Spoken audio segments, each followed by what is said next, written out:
तो दोस्तों आज की कहानी उस इंसान के लिए है कि आज की कहानी उस व्यक्ति के लिए है जिनको लगता है कि हम बड़ी बड़ी कंपनियां खड़ी नहीं कर सकते और जिनको लगता है कि आप बड़ी बड़ी बिजनेस नहीं कर सकते। आज हम आए हैं उस इंसान को गलत साबित करने के लिए जो हमेशा कहते रहते हैं वो बिजनेस नहीं हो सकता, वो बिजनेस में ज़्यादा कंपटीशन है और ये सब करना असंभव है। दोस्तों असंभव इस दुनिया में कुछ भी नहीं। जब एक लड़का जो कभी पकोड़े बेचे तो कभी पेट्रोल पंप पे काम किया, वो धीरू भाई अंबानी जो देश की सबसे बड़ी रिलायंस जैसी कंपनी खड़ी कर सकता है तो कुछ भी संभव हो सकता है। और एक बच्चा जो कभी स्टेशन पे चाय बेचा करता था वो आगे चलकर देश का प्रधानमंत्री बन सकता है तो कुछ भी संभव हो सकता है। तो दोस्तों आइए आपको पार्ले कंपनी की कहानी सुनाते हैं। इस कहानी में आप समझ जाएंगे कि कुछ भी संभव हो सकता है। दोस्तों अगर आप चाय के शौकीन हैं और पार्ले बिस्किट के बारे में नहीं जानते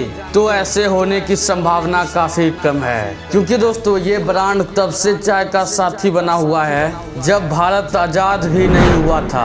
और पार्ले जी बिस्किट से लोगों का ऐसा रिश्ता है कि इस बिस्कुट को देखते ही लोगों की अपनी बचपन की यादें ताजा होने लगती है। और भारत का एक ऐसा मात्र बिस्कुट है जो 3 पीढ़ी से लगातार लोगों की पहली पसंद बना हुआ है। पार्ले जी की शुरुआत कैसे हुई और ये कंपनी इतना सफल कैसे बनी, ये सब आप इस वीडियो में जानने वाले हो। एक जमाना था जब विदेशी चीज ही भारतीय मार्केट में बेची जाती थी। उस वक्त भारत में अंग्रेजों का कैंडी और बिस्कुट का व्यापार जोरों शोरों से चला करता था, लेकिन ये कैंडी और बिस्किट काफी महंगी रहती थी और इस कैंडी और बिस्कुट को सिर्फ अमीर लोग ही खरीद सकते थे।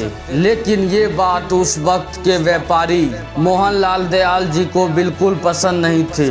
वो इस भेदभाव को खत्म करना चाहते थे। उन्होंने सोच लिया कि वो एक ऐसी कैंडी बनाएंगे जो भारत में ही बनेगी और जिसे भारत के लोग आसानी से खरीद सकेंगे।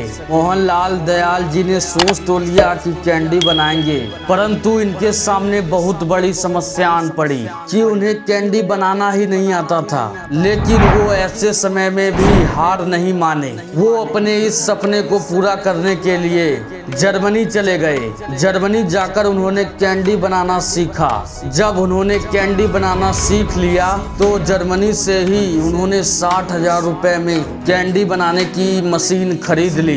फिर साल 1929 में मोहनलाल भारत आकर नया व्यापार शुरू किया। मोहनलाल के पास शुरुआत में 12 कर्मचारी ही थे और ये सब उनके परिवार वाले ही थे। उनके साथ काम करने वाले हर एक इंसान ने जमकर मेहनत किया। और जब कंपनी का नाम रखने का समय आया तो किसी को समझ नहीं आ रहा था कि कंपनी का क्या नाम रखा जाए।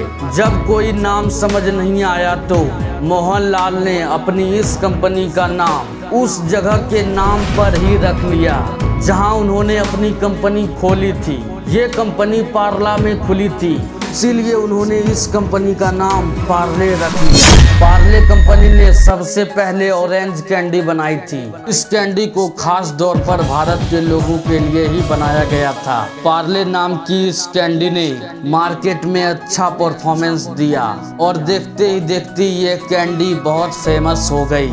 मोहनलाल दयाल जी ने अपना स्वदेशी व्यापार तो शुरू कर लिया, मगर उन्हें अभी भी कई चीजें भारत में लानी थी। भारत में रहने वाले अंग्रेज उस वक्त अपनी चाय के साथ अजीब तरह के बिस्कुट खाया करते थे।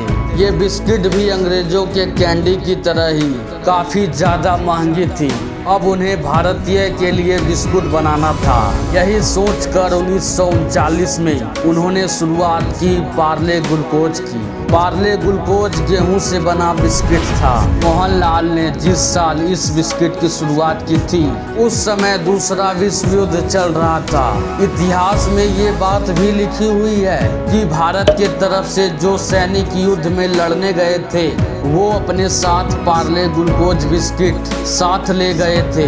उस वक्त इस बिस्किट की मांग इतनी ज्यादा बढ़ गई थी कि इस बिस्किट के सामने अंग्रेजों का सभी ब्रांड फीके पड़ गए थे। थे। दूसरे विश्व युद्ध में इस बिस्किट की मांग इतनी ज्यादा बढ़ गई कि कुछ समय के लिए कंपनी को अपना प्रोडक्शन बंद करना पड़ा, क्योंकि उस वक्त गेहूं की किल्लत चल रही थी और कंपनी का सारा गेहूं खत्म हो गया था। पार्ले का प्रोडक्शन रुकने की वजह से लोगों को पार्ले ग्लूकोज बिस्किट की कमी सताने लगी। फिर कुछ समय के बाद पार्ले की ये दिक्कत दूर हो गई और लोगों का उनका पसंदीदा बिस्किट मिलने लगा। लेकिन फिर पार्ले के सामने एक और बड़ी समस्या आन पड़ी। उस वक्त तमाम ऐसे ब्रांड आ गए थे जो पार्ले ग्लूकोज की कॉपी किया करते थे।